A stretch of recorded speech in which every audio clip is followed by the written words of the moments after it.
Good morning, everyone. I'm always delighted when she says that. I never get over it. So, how are you? Thank you to the Yes team. I have a talk to support your song. So, thank you. Let's see, get organized here. So, the talk for today, well, first of all, I'm always really happy to be here. I'm very grateful, since gratitude is the theme. I'm very grateful always for the invitation to come and see you and to speak to you and to help support this wonderful community. And I'm so excited for Vision that you're about to move into a new home because new homes are new containers of consciousness. And so that means everybody's been changing, that you're ready for something new. And that is very, very, very exciting. So I can't wait to see it. And the talk for today is A Grateful Heart. And it's my opportunity to support Reverend Patty's theme for this month, which is an attitude of gratitude. And I am grateful for the opportunity to think about gratitude more comprehensively than I ever have before in preparation for this talk. And to come to the conclusion, that here's my conclusion in support of the Yes Team song, that it is possible, helpful, meaningful, and also skillful to bring a grateful heart to everyone that we meet and into every encounter that we have and into everything that we do, as a way of enriching our experience and transforming the world to the way in which we would like it to be. And I think that a grateful heart is a key to that. And so, as I contemplate gratitude, there are three things that I was thinking of. That gratitude is a medium of exchange. That secondly, it is a tool, or really a practice, for expanding our experience of good. And then the third thing is that gratitude can actually become an abiding state of being and a state of awareness in which we live all of the time. And how amazing would the world be if we were all living in a conscious state of gratitude all the time for every single thing, even the things that are difficult to be grateful for. So I'm hoping to convince you of all of this today. It's my unhidden agenda. So as a medium of exchange, if I do something for you or you do something for me, the receiver of the good says thank you, and the giver says you're welcome. Done deal. Okay, right? It's a formality. It's what our parents taught us to do, to say thank you and to say you're welcome. I'm watching my 3-year-old grandchildren being indoctrinated in this now. Say thank you, and they say thank you. You know how it is. And yet it's an important formality and ritual, you could say, within our exchange with each other, because it honors the fact that we give and receive to and from each other, and that we have impact and a role in each other's lives. However, it can be pretty superficial a lot of times, right? Pretty perfunctory, kind of knee-jerk. It's just what we do, and I'm not even sure that we're always exactly there in the encounter. And so my thought is that this exchange could actually be a very rich and meaningful kind of exchange if we will bring more energy and more awareness and more consciousness into it, so that we're actually there in the moment of that kind of exchange. I'm teaching financial freedom. How many of you have taken that class? A few people? So I'm teaching financial freedom right now, and one of the principles in that class is that the way we manage anything is the way we manage everything. And so the way we manage money tends to be the way we manage our life. Now, don't go into a hole around this, okay? Because this is not a talk about money, but money is also a medium of exchange, so stay with me here as your mind goes, whoa, into all of that. But one of the principles is that how we manage money and life, one of the best principles for managing money and life, is that we establish a balanced pattern of circulation through healthy relationships.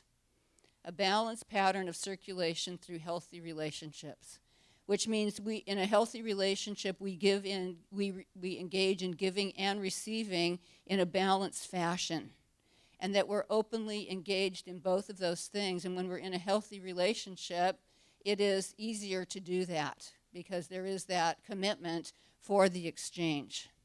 So when we're doing the giving, and I don't mean just money, but money applies here too, but when we're doing the giving of ourselves, which is really all about love, and love is self-givingness. So when we're doing giving, where we're doing our work in the world or making our contribution, It is really important that we do what we do out of love for what we do. Like, I love my work, my contribution, so I'm going to do this. But it's also really important that we love the person we're doing it with. Remember that old song, Love the One You're With? So I have this incredible opportunity right now to stand here with you in this moment and to be doing what I love to do, which is to speak spiritual principle and to love you for being here so that you can receive, so that you are receiving, and love you because you are receiving the gift I have to give. Can you feel the circulation of that? And so I just want to say thank you. See how it works? It's so great. Energy, woo! So thank you for getting up today and getting dressed. And some of you got a really last-minute invitation from me on Facebook to come, and thank you for doing that. So it's about not just doing what we do, it's about loving who we're doing it with, mixing love in the experience.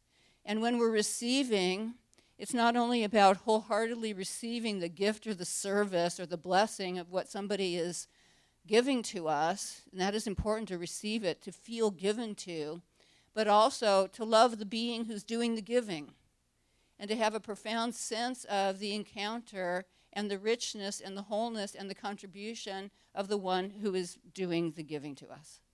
I was in the Austin airport a couple of weeks ago, and over the last 15 years I have been in so many airports. And I was having food. I've been in so many restaurants over all of those years. I was just having some food before my flight.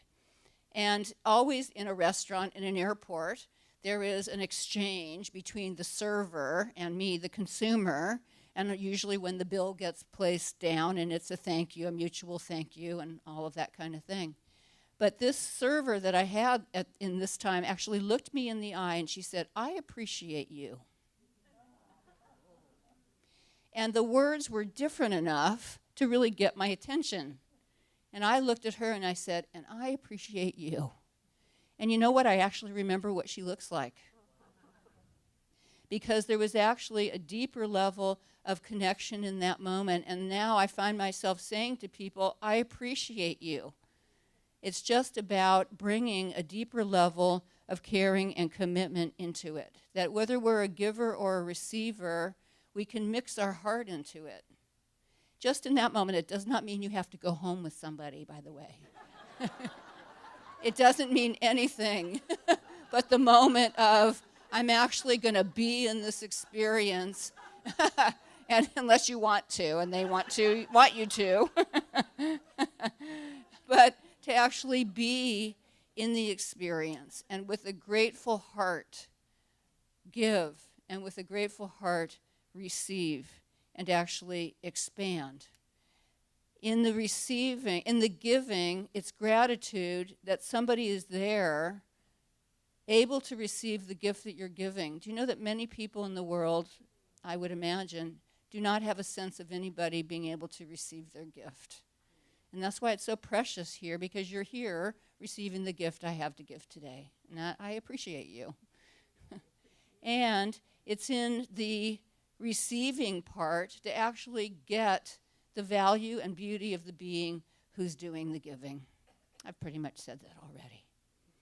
So that's about gratitude as a medium of exchange. And I just invite you to bring a little more awareness to the present moment and to the encounter. And you might even try that. I appreciate you. I like those words. So in terms of being a tool or a practice of increasing our good, there is a law of gratitude that says whatever I'm grateful for will increase. Whatever I am grateful for will increase. Now, why does that work? Why it works is because in order to be grateful for something, you actually have to see it. You actually have to see the presence of something in order to be grateful for it. And that sounds like, sort of a duh kind of thing. But the truth is, we have a very pervasive problem on our planet, and that is we have a conviction of absence. And there is a tremendous amount of focus if you listen to political discourse. Lord have mercy. Although, well, never mind. I was about to make it very clear which party I belong to, and I don't really need to say that. So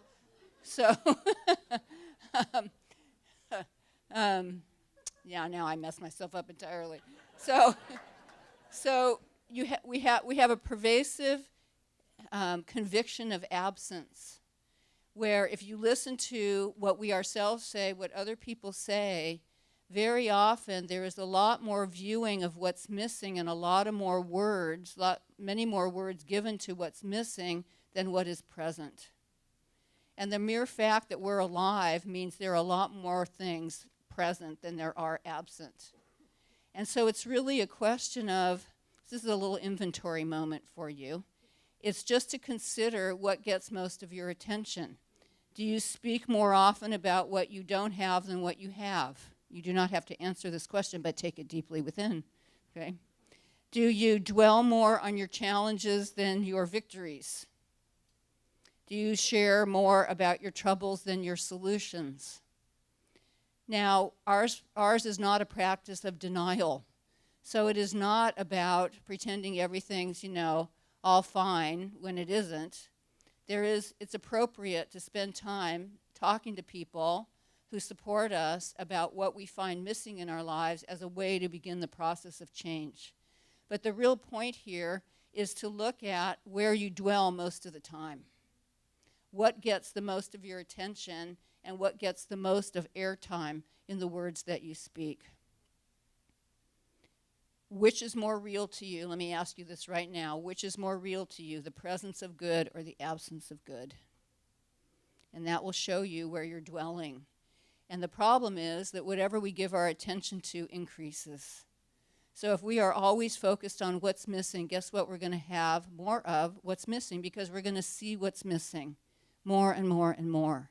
And yet we live in a universe of presence. We live in a universe of presence. So Emma Curtis Hopkins, as many of you know, is somebody whom I love, so I will always sneak in an Emma teaching if I can. And Emma is known as the teacher of teachers, and she was the teacher of the Fillmores of Unity and Nona Brooks of Divine Science, and Ernest Holmes, our founder, was her last student. So there's lots of Emma in our study. She says this, she says, we feel, she was writing in the 1880s, so her language is a little older. We feel the idea of good being for us, but we do not say so. And we feel the idea of good being absent, and we keep saying so. We think that our good is absent. We say aloud that our good is absent. And so, since everything is made from the word, from the thought and the word, if we keep speaking about what's absent, we're going to be creating more of what's absent. Does that make sense to you, at least in terms of a spiritual principle? Take a breath. And she says, between you and your good, which belongs to you and which you ought to have, is your idea of the absence of good. Between you and the good that you say that you want is your idea of its absence. And it's about where do we keep speaking all of the time. So she goes on to say this. It is one of the first teachings of metaphysics that all environments, circumstances, conditions, all the people who come near us, and everything else existed first as ideas in our own mind and now appear in plain sight to be known and read plainly. I'll say that again.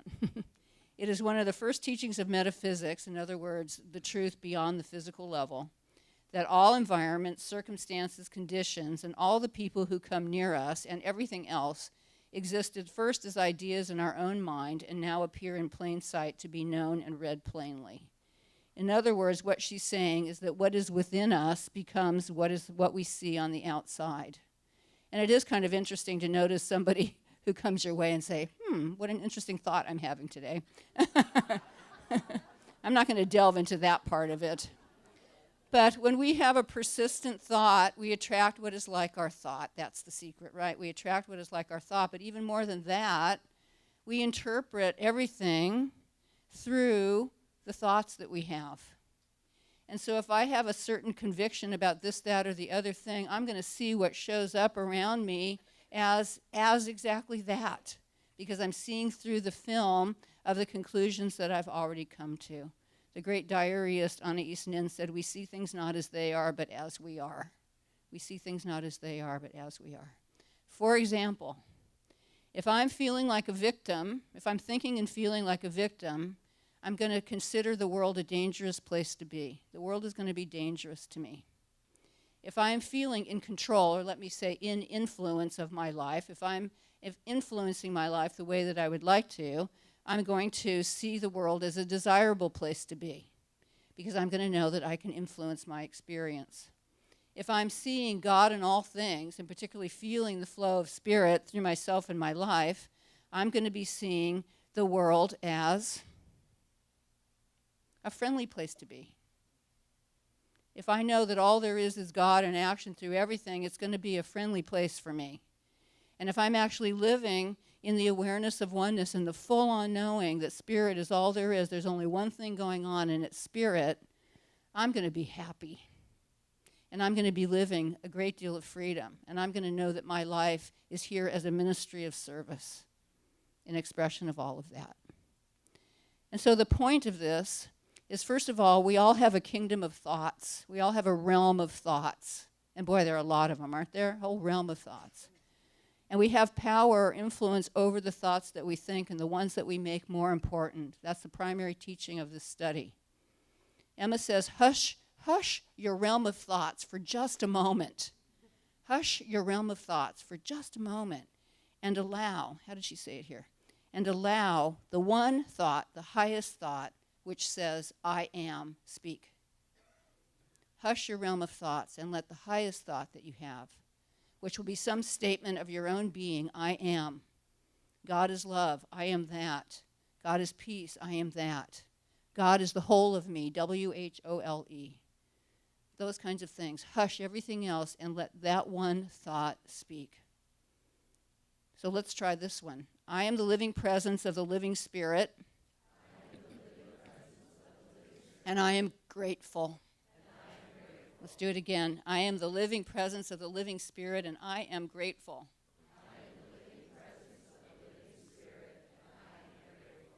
I am the whole of God, and I am grateful.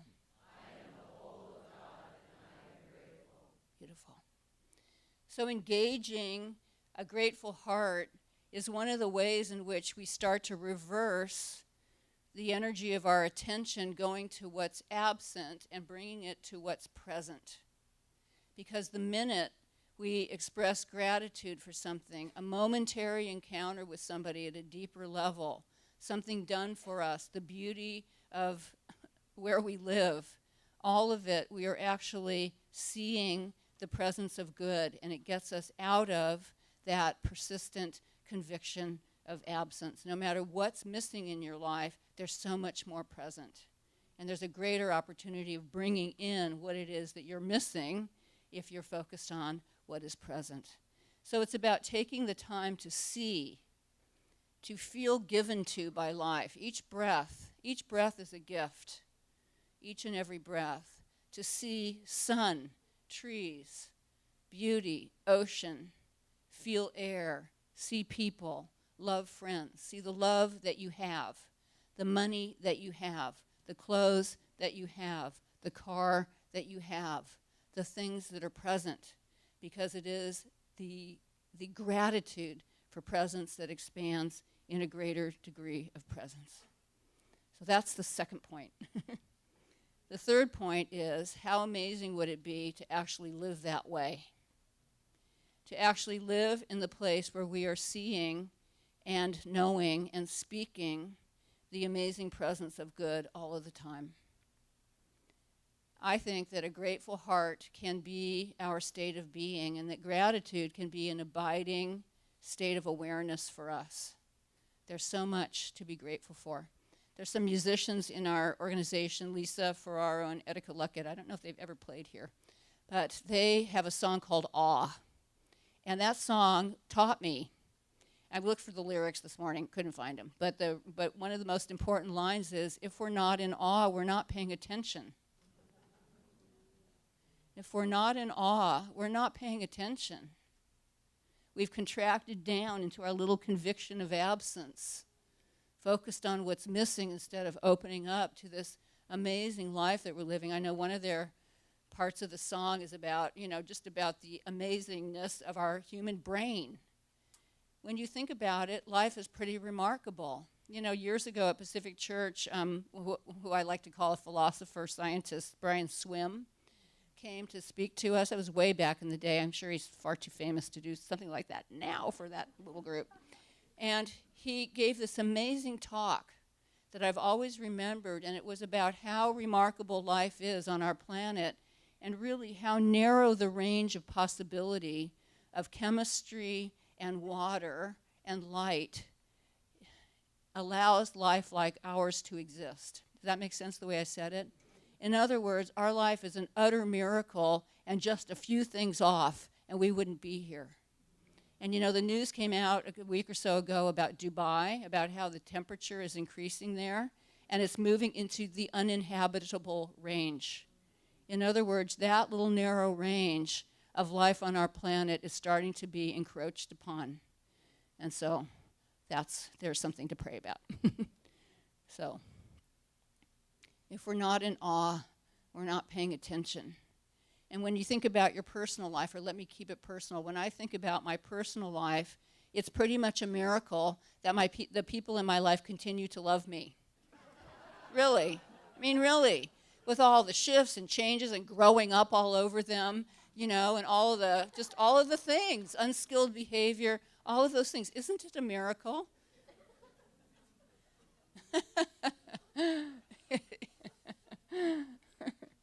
I do think it's a miracle that people ever get together also. That's pretty incredible. And so the idea here today is that we could live with a grateful heart that sees the presence of good. Just look around the room. What a wealth of amazingness. What a wealth of awesomeness is here. Lisa and Etika's song ends with, "May I begin each day with gratitude and awe." May I begin each day with gratitude and awe. How about if we live life seeing this presence of good, not taking it for granted for one instant, not for one instant, but to receive fully, to give fully, to actually be in the encounter that we're in with people when we're exchanging goods and services, money, time, love, to actually be present and really just be able to say, I appreciate you. So I invite you to close your eyes. So just taking a nice deep breath, let it go. And just on your next inhale, direct your breath into your heart center. Take a moment to feel your feet on the floor and your body in the chair, and what an amazing thing it is to have a body. I mean, really, if we start speaking about miracles, we'd be here forever. And just as you breathe into your heart center, meet that indwelling presence, your higher wisdom self that sees with the eye of the heart. It is also the eye of wisdom and the eye of love. And I invite you to allow it to bring up into your awareness something that is the presence of good in your life right now in your life.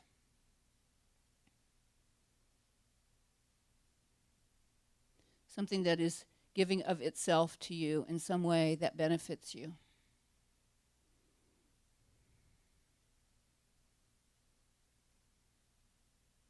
And take a moment just to give your attention to the presence of it in your life now and to feel grateful for it.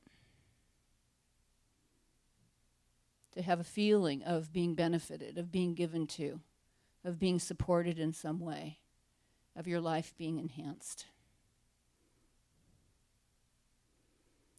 And just notice that as the appreciation grows, so does your energy and your sense of life as being good. And I just invite you also to think about the highest thought that you would like to have be real for you today. What is the highest thought?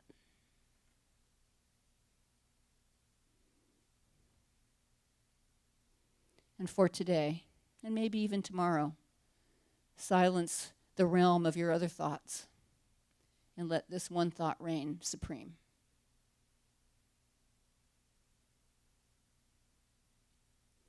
And so, I'm so grateful for this time, for this opportunity to stand here, to do what I love to do, to receive your attention, to receive back the energy and wonderful circulation.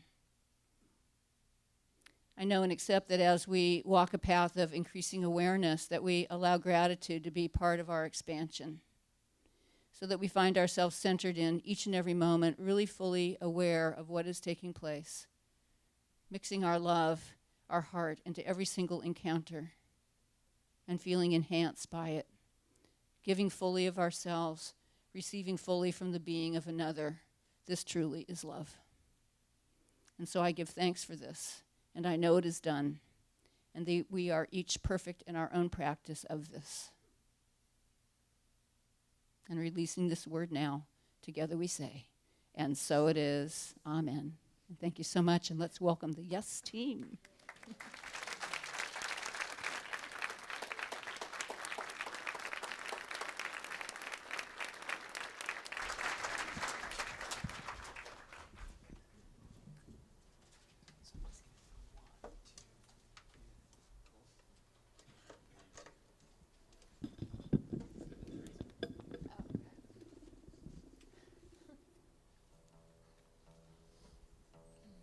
That was very powerful and very simple. I love how everything in life is so simple, and yet we got to make it so complicated sometimes, don't we? Thank you, Kathy.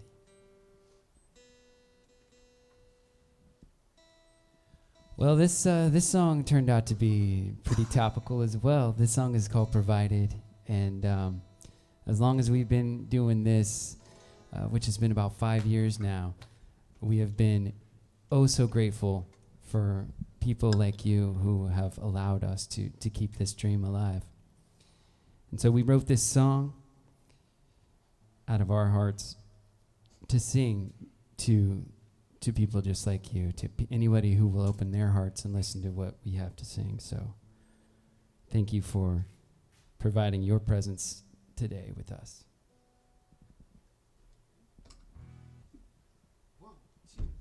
We're living on hope, we're living on dreams, we're living on crazy, wild, old schemes that all our friends around us have provided.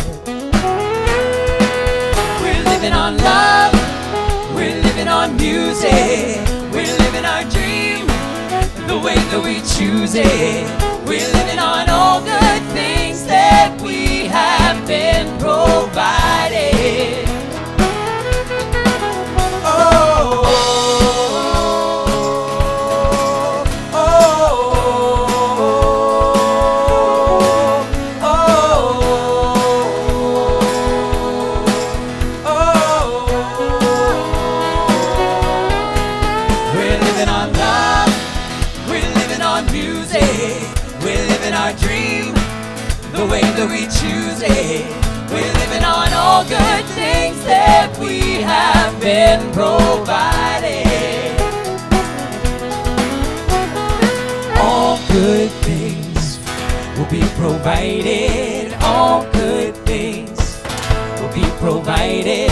All good things will be provided. All good things will be provided. All good things will be provided. All good things will be provided.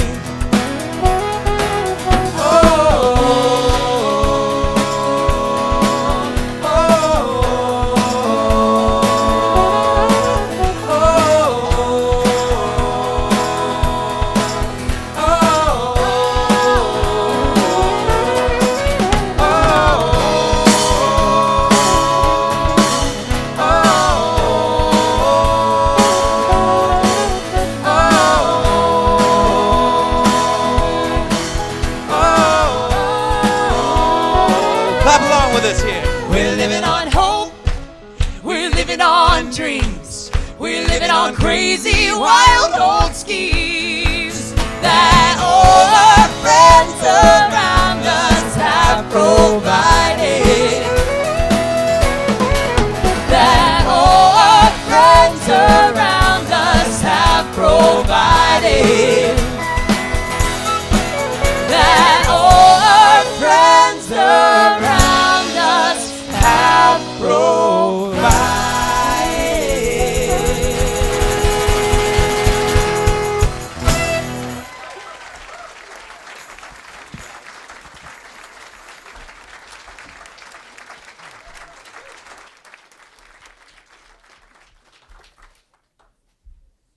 That was amazing. Thank you. It was awesome. Let's say, we appreciate you. All right. This is a time for contribution, and I am knowing that today's talk is going to inspire you even more in your giving to this wonderful community. Always when we're about to give, it's good to take a look at what we have and to set free some of that to do some good in the life of someone else. You know, I just did a whole talk on this. So if you feel nurtured and fed and touched today, and I don't know how you couldn't, I invite you to do some giving of your financial good to Vision, especially at this time when it's at a power point of transformation and change. It really counts, your giving. So if you're choosing to give a gift today, please hold it in your hands, maybe put it on your heart, and just take a moment to know this truth, that there is only one power, one presence, one life that we call God or Spirit. And the essence and truth of this life is abundance. It is overflowing goodness. And so it is in this awareness that we give from the good that we have received, and we receive back the good that we need for our full and joyful self-expression. So I accept in this moment, as gifts are given to Vision, that both the giver and the receiver are enhanced here. That moving past any fear of supply and giving out is a way in which to ensure that a greater inflow comes in. I know that Vision, as a divine idea unfolding in time and space, is blessed in this moment as well, coming forth with all that it needs for taking this next new step. And so I accept that flowing into the life of each one of us here is everything good, all that has been provided, and that we are wild and crazy enough to let it in. And so I give thanks for this, and I release this word knowing it is done, and together we say, and so it is.